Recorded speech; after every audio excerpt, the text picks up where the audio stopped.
안녕하세요. 예, 오늘은 그 민사소송법 모의고사 강평을 하게 됐습니다. 자, 우리 일주일 전에 풀어본 그 문제 좀 기출문제 아닌 것을 좀 만들어 봤는데요. 자, 주로 다 판례에서 나오는 문제입니다. 판례에서. 자, 문제 1은 이제 갑과 을 사이에 뭔가 갑이 을에게 갑의 연대보증인 병회사를 양도한다. 그러면서 이제 약정 매매 대금 중 일부를 을이 미리 병의 운영권 일부를 넘겨받아 이 사건 각 토지에서 토속을 채취한 후 이를 갑과 병에게 납부하는 방법으로 지급하기로 한 거죠. 자, 그러니까 갑과 병이 연대보증인이라는 게 중요한 사실도 나와 있어요. 갑과 을이 연대보증인. 자, 그런 다음에 이제 계약금 및 중도금 6억 원은 을이 병에게 이 사건 매매계약 체결 후 바로 지급하였는데, 나머지 이제 그 계약상의 의무를 이행하지 않았다는 거죠. 그래서 을이 이 사건 토속에 납품을 하지 않아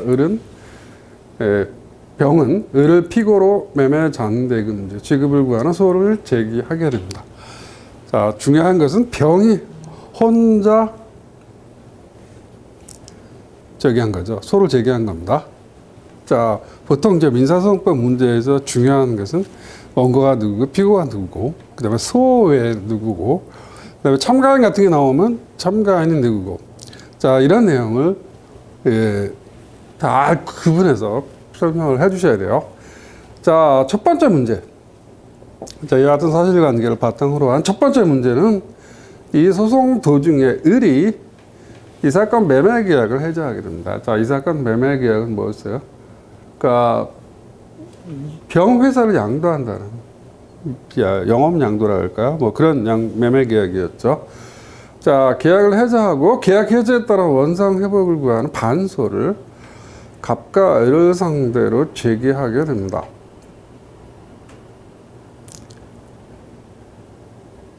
그러니까 이 소가 원래 병이 을에게 제기한 소죠. 병이 을에게 제기한 소. 자, 병이 을에게 제기한 소에서 피고인 을이 반소를 하게 되는데요.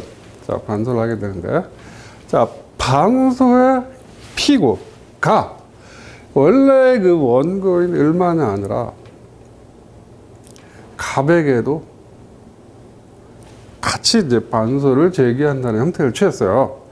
자, 이러한 을의 반소는 이제 적법한가? 그러니까 반소 요건을 갖추고 있냐? 자, 이건 문제죠. 그러니까 적법, 부적법은 소송 요건과 관련된 문제이기 때문에. 자, 여기에 요즘 변리사 문제의 그 형태가 10점짜리 문제로 나옵니다. 주로. 자, 따라서 이게 어느 정도 이렇게 제한을 해주지 않으면 논점을 좀 파악하기 힘들어서 이제 청구의 관련성은 갖춘 것으로 이제 하고 문제를 낸 겁니다. 자, 이 청구의 관련성 같은 것도 보통은 좀 사실관계를 엄청 복잡하게 설명해 줘야 되기 때문에 되게 반소의 문제가 나오면요, 청구 관련성이 있다는 걸 전제로 해서 문제가 나는 경우가 대부분이라고 이해해 주시면 돼요. 자, 그럼 여기서 이 문제를 보고 우리가 느낄 수 있는 것은 원래 반소라는 것은 피고가 원고에게 제기하는 거죠.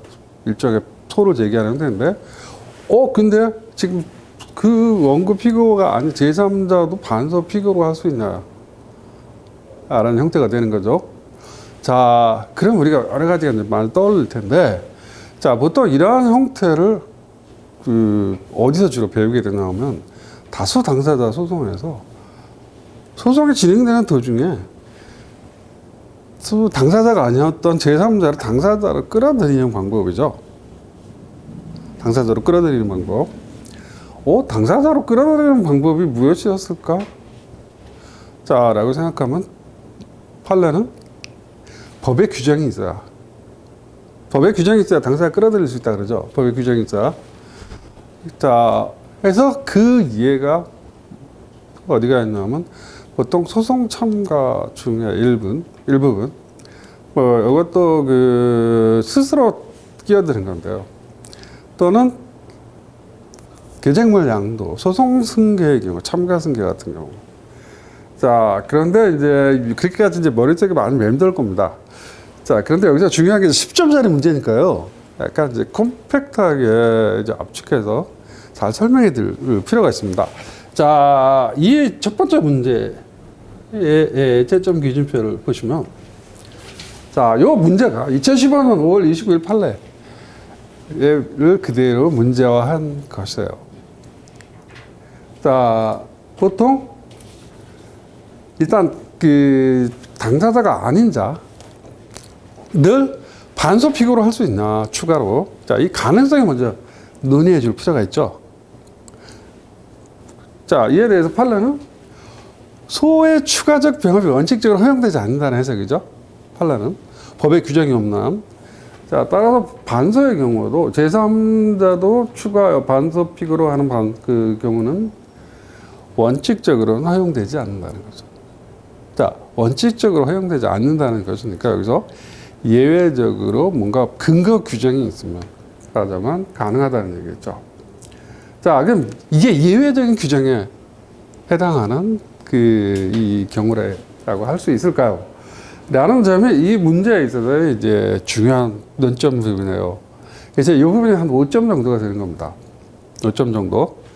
자, 만약에 피고가 제기하려는 반소가 필수적 공동소송이 될 때에는 민사소송법 68조 필수적 공동소송이 추가 요건을 갖추면 허용될 수 있다는 것이 판례의 해석이거든요. 자, 그래서 이제 당연한 해석이라고 할 수 있어요. 자, 이런 경우가 과연 있을 수 있을까는 이제 별개로 하고요. 일단 필수적 공동소송의 요건을 갖추면 허용될 수 있으니까요. 자, 따라서 여기서 포인트는 과연 이게 누가 자, 을이 갑과 병을 상대로 반소를 제기했으니까 과연 갑과 병이 필수적 공동소송에 해당되는지가 문제가 되겠죠. 근데 사실관계, 문제에서 나와 있는 갑과 병의 관계는 오로지 뭐였어요? 연대 보증이죠. 자, 연대 채무자란 말이에요. 자, 연대 채무자의 경우에 통상 공동소송이라고 배우나요? 필수적 공동소송이라고 배우나요? 통상 공동소송으로 배우겠죠. 가장 대표적인 통상 공동소송 이유형으로 설명되죠. 자, 따라서 통상 공동소송, 연대 채무, 더 나아가서 부진정 연대 채무도, 자, 필수적 공동소송이 아니죠. 자, 모두 될 수 없어요? 약간 여기서 이제 연관돼서 문제가, 갑과 병이 연대 채무 관계라면 을은 갑과 병을 상대로 예비적 선택적 공동소송으로 서로 제기할 수 있어요?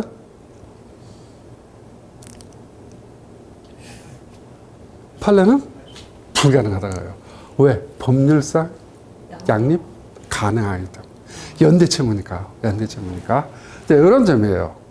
자, 따라서 여기가 결론 부분인데요. 결론 부분은 결국은 필수적 공동소송이 아니죠. 연대채무이기 때문에.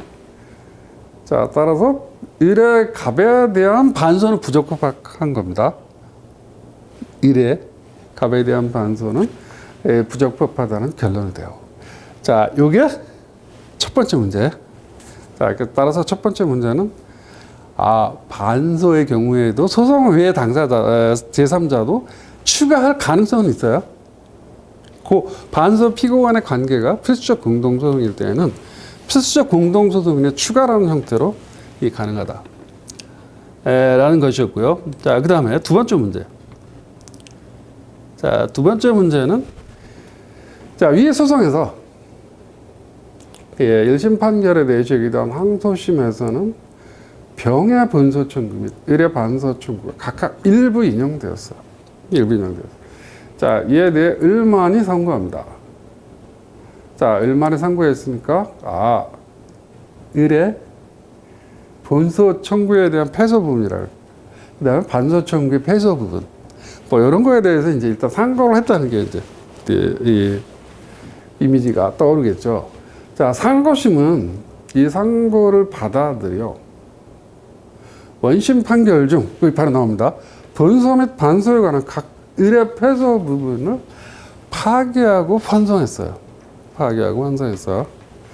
자, 항소심으로 파기 환송된 후에 항소심은 원래 항소심 판결 전부에 대해